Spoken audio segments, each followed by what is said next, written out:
Hey guys, Elizabeth here from Plant-Based Bride, and I'm back for another Self-Care Saturday.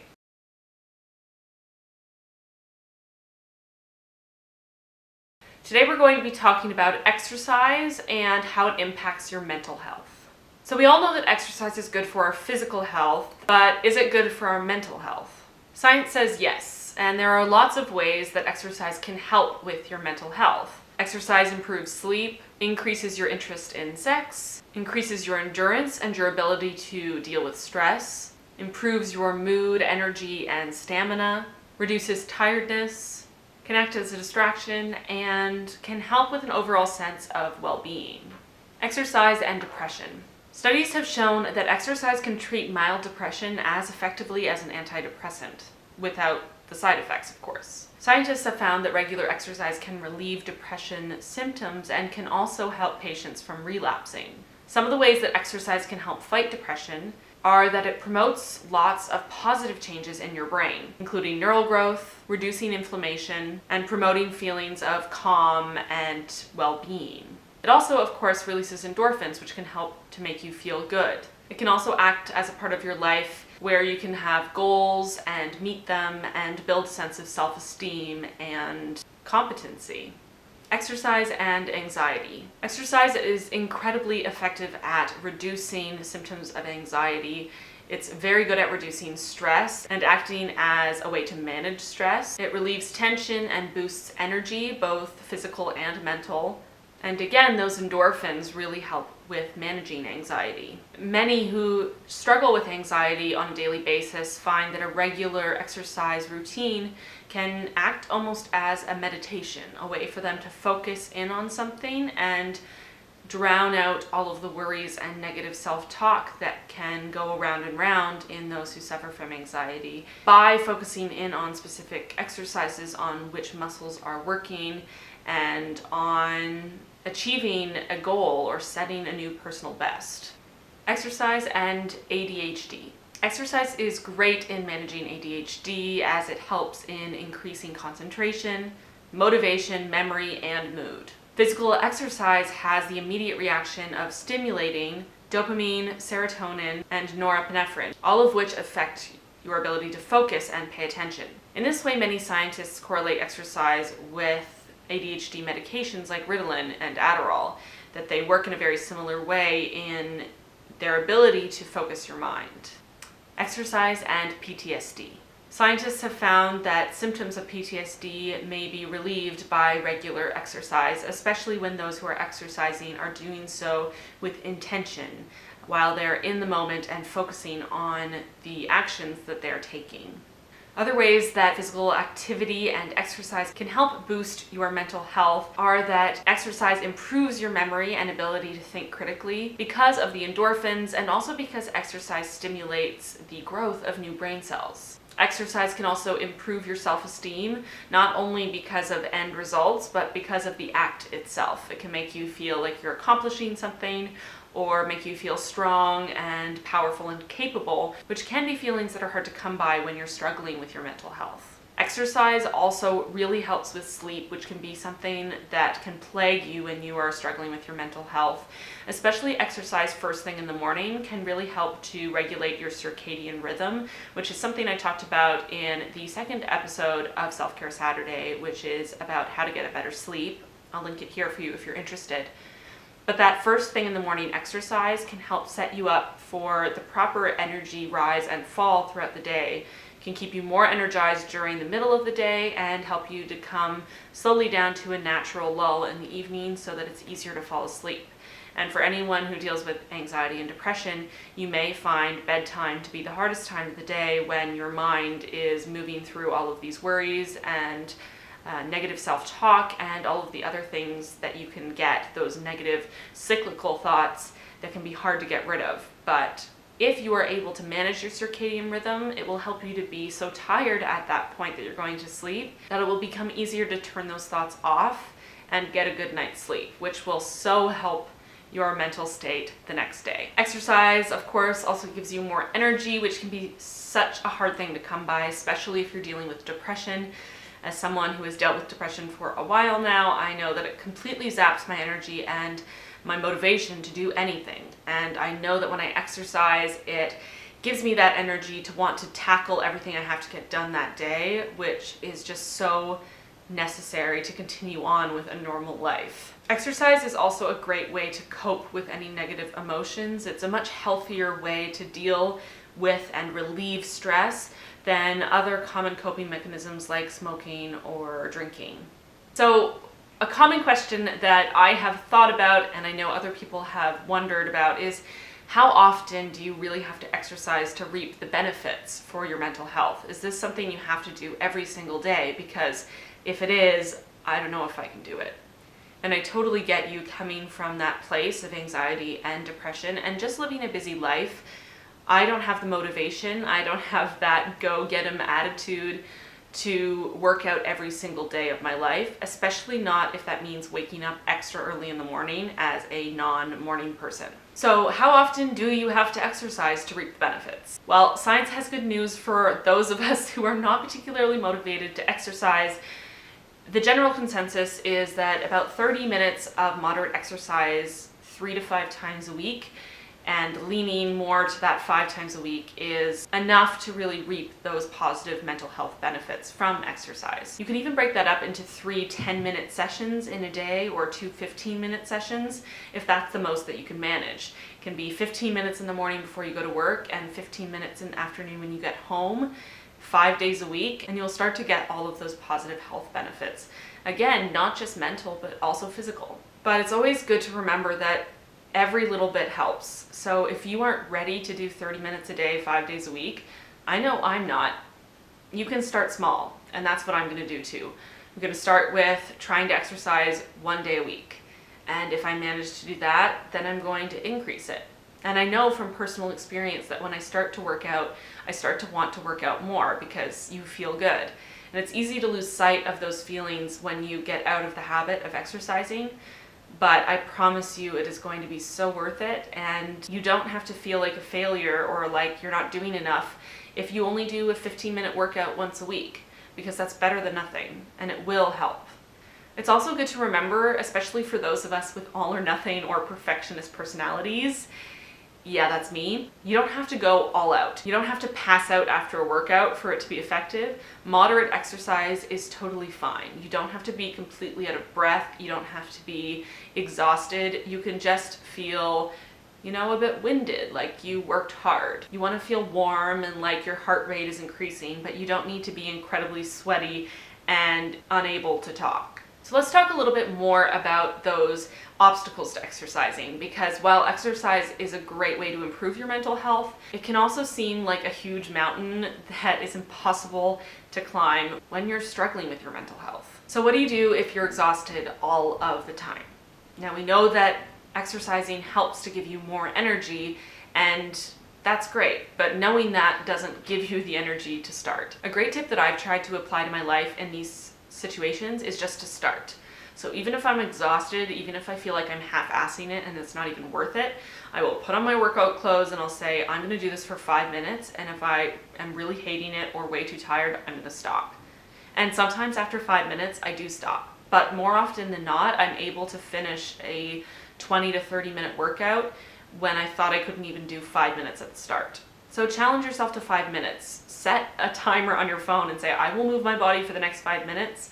And if you want to stop when that timer is done, then stop. Feeling overwhelmed. This is a big one, especially if you're dealing with anxiety, if you're very busy. It can just feel like that's one extra thing you have to try to fit into your day, one other thing you have to think about and plan for, and that can be really hard. And in that case, I would suggest doing exercise that is more natural. So maybe instead of driving to work, if it's close enough, walk.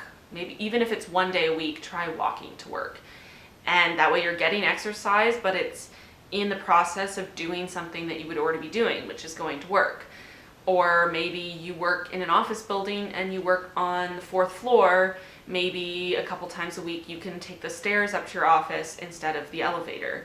Again, you're still doing something that you would normally be doing, but you're causing yourself to have a bit more physical activity, which will only help your ability to deal with the stress and the overwhelm of a busy life. Having physical aches and pains, which often come along with things like depression can make it really hard to work out. If you just feel sore all over, you don't really want to exercise and move your body with the knowledge that it might make you more sore the next day. Now, if it's just general aches and pains, then exercise will actually help. If you have more severe pain, and in exercise in general, if you do feel pain, stop immediately. And if you have old injuries or parts of your body that you're worried about, like your back or your knees, then consult with a doctor or a physiotherapist to make sure that the types of exercise you're doing are protective for your joints and safe for whatever condition your body is currently in. Don't jump from 0 to 100, especially if you haven't been working out regularly for any period of time. Feeling self-conscious or bad about yourself can make it really hard as well. For me, as someone who dealt with an eating disorder, I completely understand feeling uncomfortable in your own body and feeling critical of your own either physical appearance or your physical abilities, your strength or endurance or stamina. So if you are feeling this way, I would highly encourage doing workouts that you really enjoy. Find something physical that you love, if it's like rock climbing or taking a dance class or yoga, whatever it is. And also work out at home. Now, working out at home makes it a lot harder to have motivation, but it is really great if you don't want to be going to a gym and be surrounded by good-looking people who know what they're doing and feeling overwhelmed and judged and anxious and being hard on yourself, having that negative self-talk.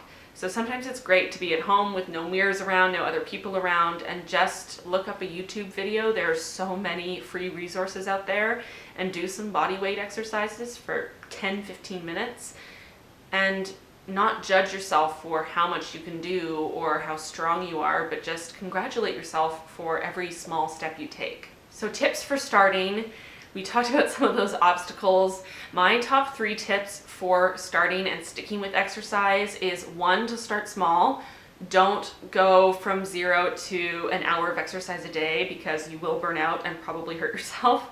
So start small, schedule again, maybe 2 15-minute sessions 5 days a week, or even smaller. Say, I'm going to work out for a total of half an hour each week. And maybe you're going to break that up to 10 minutes, 3 days a week. Whatever works for you, start small and build up from there once you get comfortable with it. My second tip is to set a schedule and stick to it as much as you can.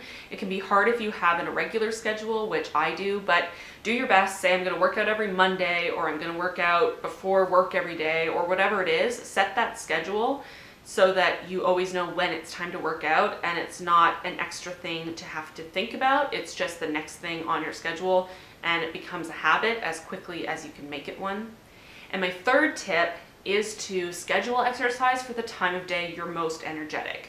So I know that I said that exercise first thing in the morning is best for your circadian rhythm, and that's true from all the research I've seen, but it's better to exercise whenever you actually will exercise than not exercise at all because you plan to do it first thing in the morning and you never have energy first thing in the morning. So try to do it first thing in the morning if you would like, but if you know that that's not going to work for you, then pick the time of day that you will exercise. If that's midday, if that's late afternoon, if that's the middle of the night, not great for your circadian rhythm, but again, if that's when you can exercise, then exercise then. And as exercise improves your mental health, maybe you can move it to first thing in the morning because you'll be having more energy. Who knows? So a couple ways to help stay motivated once you've kind of started, but you haven't really seen the results yet, you haven't really started getting all of those positive benefits, are to really focus on activities you actually like to do. So if you hate lifting weights, then don't lift weights. It's not going to help. If you're already dealing with depression and anxiety or other mental health struggles, doing something you hate just to hopefully get some benefits in the future isn't worth it. You should be doing stuff you love. So if you love nature, then walk outside. You know, if you have a pet you love, a dog, walk your dog. Walk them more often or on terrains that have more hills. If you love rock climbing, do that. If you love music or dancing, go to a dance class, go to a Zumba class. If you love riding bikes, if you love spinning, if you like competitive things, or if you like more chill things like yoga, Try out different stuff and find the thing that works for you. I personally like doing HIIT workouts, so high intensity interval training workouts that are body weight focused. I love to dance, and I like to do yoga. Those are my 3 favorite forms of exercise. But there are also other things I like doing from time to time. I really like to rock climb. Sometimes I really have an urge to go for a long walk or a jog. So another important thing is to listen to your body. You don't have to do the same kind of workout every day or stick to a set schedule. If you said you were going to run today, but you really would rather do yoga, then do yoga. Another tip to stay motivated is to reward yourself for sticking to your schedule. Remember to try to reward yourself with something that is also positive for your health. So probably try not to reward yourself with any kind of destructive behavior that you're trying to correct. But maybe your reward can be going on a nice date with your significant other. Or maybe your reward can be a quiet night in just cuddling with your cats. Both of those things would be awesome rewards for me. So also, if this is something that works for you, then work out with somebody else. As an introvert and someone who struggles with social anxiety, working out with other people isn't always what I want to do. So I'm usually working out alone. But it can be nice to work out with other people, especially for the motivation, because I'm much less likely to cancel on a friend than I am to cancel on myself, as sad as that is. So if you find that you get motivation from working out with other people, then do it. You can schedule a yoga class once a week with a friend, or you can go to spin class with your old roommate, or you can join a jogging group. Again, these don't have to be things that happen really frequently. It could even just be once a month to make sure that you're sticking to it. But if that helps you, then go for it. But again, a caveat, if that doesn't work for you, if that doesn't help you, if the idea of working out around other people increases your anxiety, then don't feel like you have to do it. Just because it helps some people doesn't mean it helps you. And you have to try to stay in touch with how what you're doing makes you feel. So I hope some of these tips helped you if you are struggling with your mental health to start exercising. As I said, I'm going to start off so small. I'm going to try to work out once a week. Now I'm going to do a contract where I'm going to be dancing every day, so that is exercising, but I'm going to start off by promising to myself and for the benefits I know it will bring me to do 1 full yoga video by myself at home a week and see how it affects me. And I know, because I've done it before, that it's only going to help. So let me know in the comments below what type of exercise you find helps your mental health the most. And let me know if you have any tips for starting an exercise routine or staying motivated when you are struggling with your mental health in the comments as well, because I'm sure everyone watching this video would find it really helpful. Until next time, bye guys. Don't forget to like this video if you found it helpful, and subscribe to my channel for new videos every Monday and Saturday. Check out the link here for the entire Self-Care Saturday playlist so you can see every video I've done in the series so far. I release new videos every other Saturday, so again, subscribe if you enjoyed this series and want to see more. Check out my last video right here. It is a video about whether or not vegans should have pets. Also, don't forget that I put together a Self-Care Saturday workbook that is totally free. I'll link it below so you can download it, and there are pages for each video that I've put out in the series, so check it out if you're interested.